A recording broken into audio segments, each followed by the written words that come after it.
In this video, we're going to explore the nature of light. This is important for us because it turns out that when atoms react, it is actually the electrons and electron arrangement that is responsible for those reactions. And much of our understanding of electrons in general comes from looking at the energy of light and how light is absorbed by atoms. When atoms absorb energy, they enter into what we call an excited state. This added energy is actually absorbed by the electrons and then is released in the form of what we call electromagnetic radiation. Electromagnetic radiation is simply a fancy way of saying light, or different forms of energy. It turns out that when light, or really any energy, moves, it moves in a wave-type pattern. And so we can characterize light and energy by what we call the wavelength and the frequency. The wavelength of a wave is equal to the distance between two crests. In other words, how far does the wave travel as it goes through one complete wave? We also characterize light by the frequency. The frequency of a wave is how many of those complete cycles does it go through every second.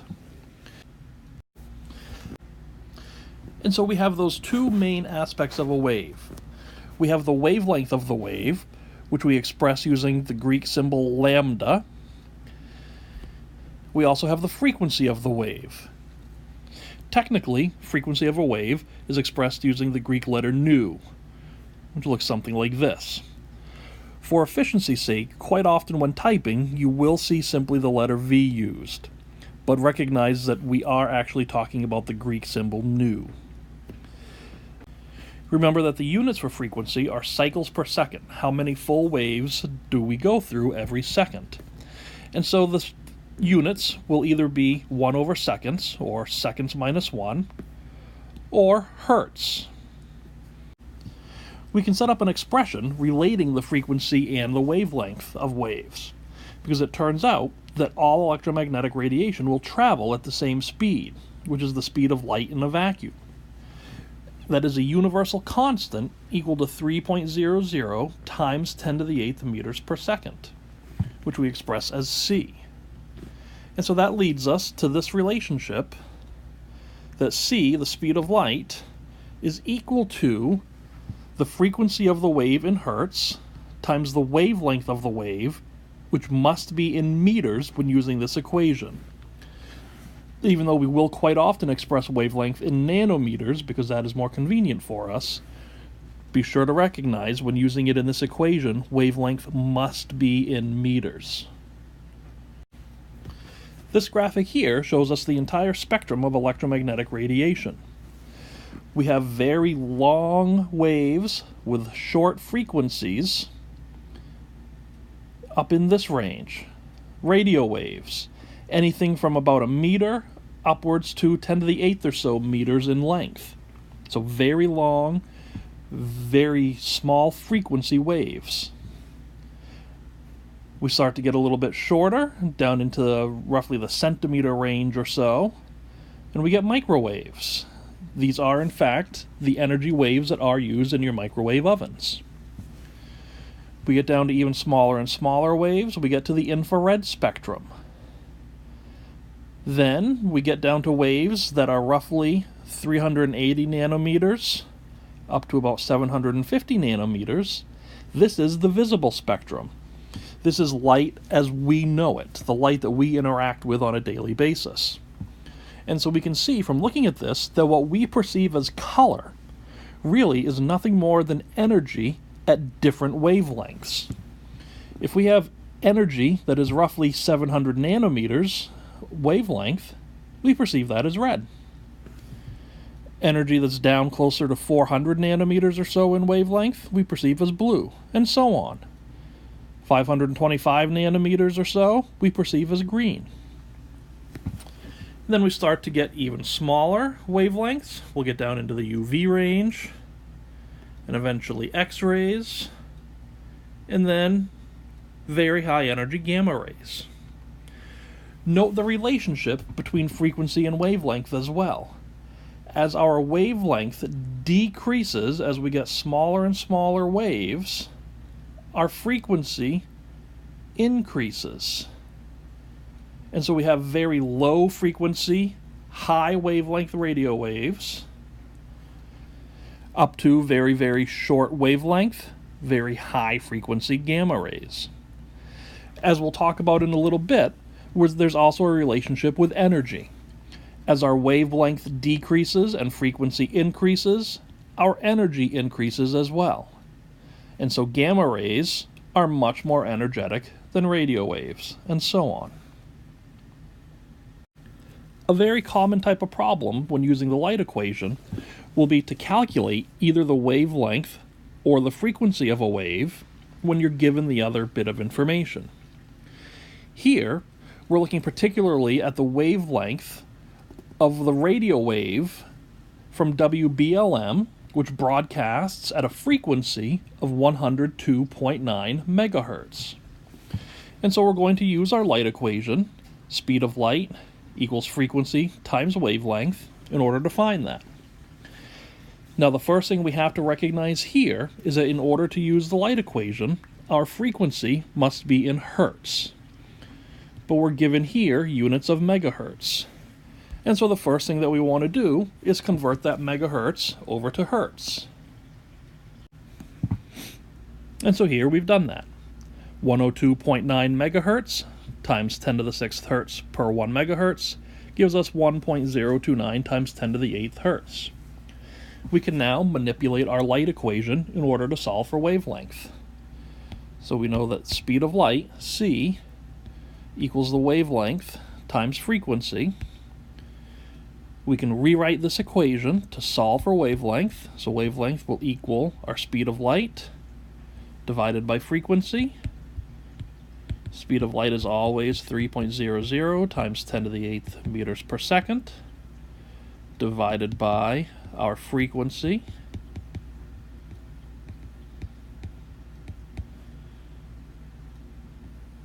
Gives us a wavelength of 2.92 meters.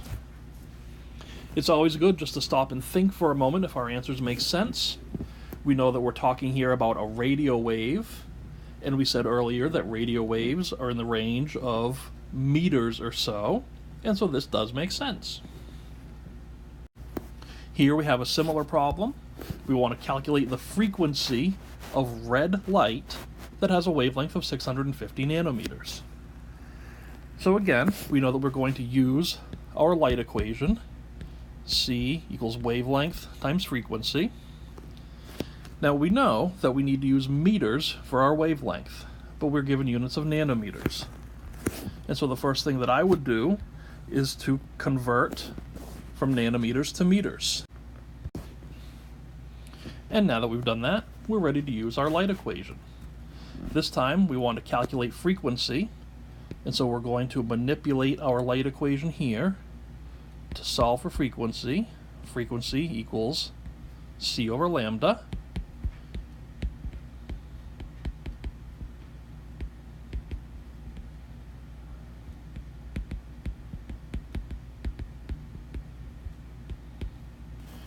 For a frequency of 4.6 times 10 to the 14th hertz. One last example here. Now we want to calculate the wavelength of an X-ray with this particular frequency. So again, we know we're going to use our light equation. Here we're trying to calculate wavelength. So wavelength equals c over nu. So we plug those in.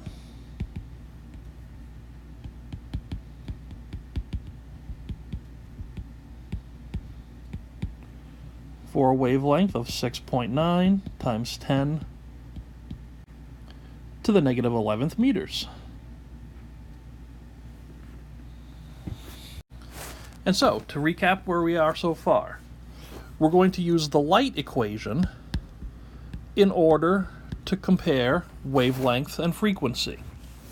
The base form of the light equation is shown.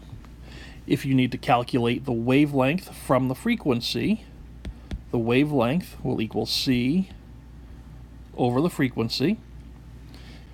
If you're calculating frequency, That's going to equal your speed of light divided by your wavelength. Remember that the speed of light is always going to be equal to 3.00 times 10 to the 8th meters per second. Your wavelength must always be in meters, and your units for frequency are going to be hertz or seconds minus 1. I mentioned earlier that energy is also related to this.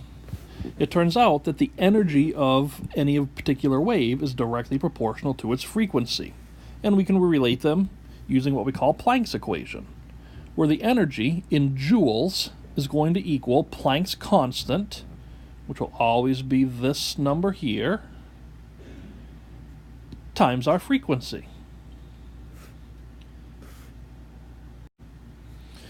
And so if you know the frequency, it's a simple matter of just plugging it in, multiplying it by h, and that will get us to the energy. If you're given the wavelength, you've got a couple ways to go about it. You could either simply use what we've done before and solve for frequency, and then plug that in, or we can recognize that since frequency does equal c divided by wavelength, we can substitute that expression in for our frequency, which would then give us this equation here. The energy equals Planck's constant times speed of light divided by the wavelength.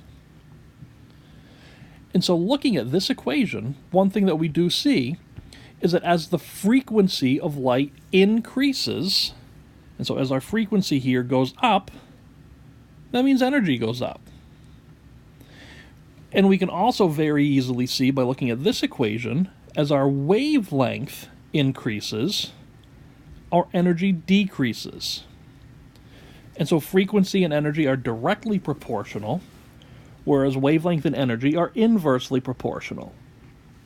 This means that something like blue light, which has a higher frequency, does indeed have more energy than red light with its lower frequency. And so let's actually plug those numbers in mathematically. Blue light has a wavelength of roughly 400 nanometers, and so we can plug that into our equation.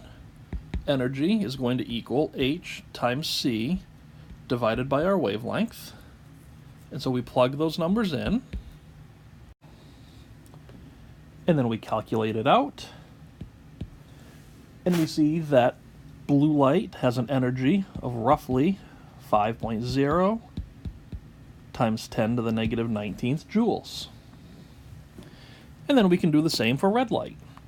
Red light has a wavelength of roughly 700 nanometers. We plug that in to our energy equation,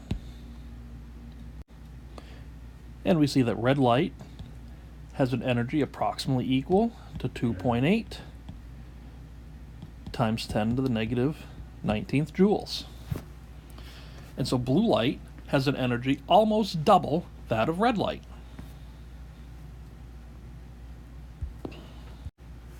And so let's just recap our equations here, because these are the equations that you'll use quite often through this unit. We have our baseline light equation, the speed of light equals wavelength times frequency. We can manipulate that equation to either solve for wavelength or solve for frequency. Remembering that c is going to equal the speed of light at 3.00 times 10 to the 8th meters per second. Lambda equals our wavelength, which must be in meters, and nu equals our frequency in units of hertz. And then we also have Planck's equation, where energy is going to equal h times our frequency. H equals Planck's constant at 6.626 times 10 to the negative 4th units of joules times seconds. And again, nu is our frequency. We can rewrite this equation substituting c over lambda for frequency, and we get E equals h times c, all divided by our wavelength. And so we can use any of these equations to calculate the wavelength, frequency, or energy of a wave, as long as we are given the other two bits of information. I hope this video has been helpful. We will be using these equations quite often.